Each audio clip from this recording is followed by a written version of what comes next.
দিতাম। আর তোরা নবীর আওলাদের গলায় কেটে দিয়ে মাথা ঝুলিয়ে বর্ষার আগে বিদায়া তোরা চলে যাচ্ছিস, তোরা কি করে মুসলমান হতে পারিস?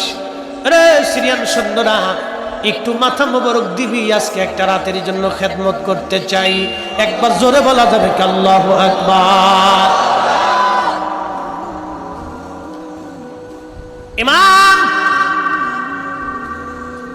হযরতে হাইতামি আশ-শাফি as-সামাইকুল মুহরিকার মধ্যে লেখেন, ওই পবিত্র মস্তক মুবারক নিয়ে যা হচ্ছিল, পাদ্রী বললেন, মহিলারা কারা? বলে আমার নবীর বংশের মহিলা। বলে একটা রজনী নবী বংশের আওলাদদেরকে খেদমত করার সুযোগ দিবি রে, তারা ক্লান্ত শ্রান্ত। বিনিময় আমার এই গির্জার ভিতরে 10,000 স্বর্ণ মুদ্রা আছে রে সিরিয়ান সৈন্যরা, 10,000 স্বর্ণ মুদ্রা তোদেরকে দিয়ে দিব। আজকে একটা রাত্রের জন্য হুসাইনের পবিত্র মস্তকের খেদমত আমি করতে চাই, আওলাদের রসুলদের খেদমত করতে চাই। যদিও আমি মুসলমান না, আমি একজন খ্রিস্টান পাদ্রী। দিবি তোরা 10,000 স্বর্ণ মুদ্রা দিবি। একসাথে বলা যাবে আল্লাহু আকবার। হযরত ইমাম মালিক 80 বছর ধরে মদিনাতে জুতা পরেন নাই, পার মধ্যে কতবার ফুসকা পরে ঘা হলো, রক্ত পড়ল।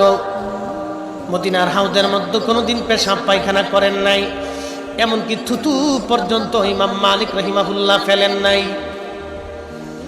জিজ্ঞেস করা হলো, ইমাম মালিক দুনিয়ার কত আলেম এই মদিনার মধ্যে জুতা পরল? দুনিয়ার কত আলেম এই মদিনার মধ্যে পায়খানা পেশাব করলো, জুতা স্যান্ডেল পরলো, থুতু নিক্ষেপ করলো? কোন দলিলে আপনি মদিনায় জুতা পরেন না, পায়খানা পেশাব করেন না, থুতু ফেলেন না? দলিল বলবেন কি? আহারে, পৃথিবীর 4 আলেমের এক আলেম, মুস্তাহিদদের প্রথম তবকার মুস্তাহিদ, এত বড় আলেম আর কোনোদিন ইমাম মেহেদির আগে জন্ম হবে না, এত বড় আলেম আর কোনোদিন জন্ম হবে না, এত বড় আশিকের রাসূলও কোনোদিন জন্ম হবে না। 80 বছর ধরে একটা মানুষ কল্পনা করতে পারবেন ওনার হায়াত পর্যন্ত কোনোদিন মদিনার মধ্যে জুতা পরেন নাই, কোনোদিন পেশাব পায়খানা করেন নাই, কোনোদিন তিনি থুতু পর্যন্ত মদিনার মাটির মধ্যে ফেলেন নাই। আল্লাহু আকবার। দলিলটা হলো, দলিল কি? ইমাম মালিক ইবনে আনাস রাদিয়াল্লাহু আনহু দলিল দিলেন,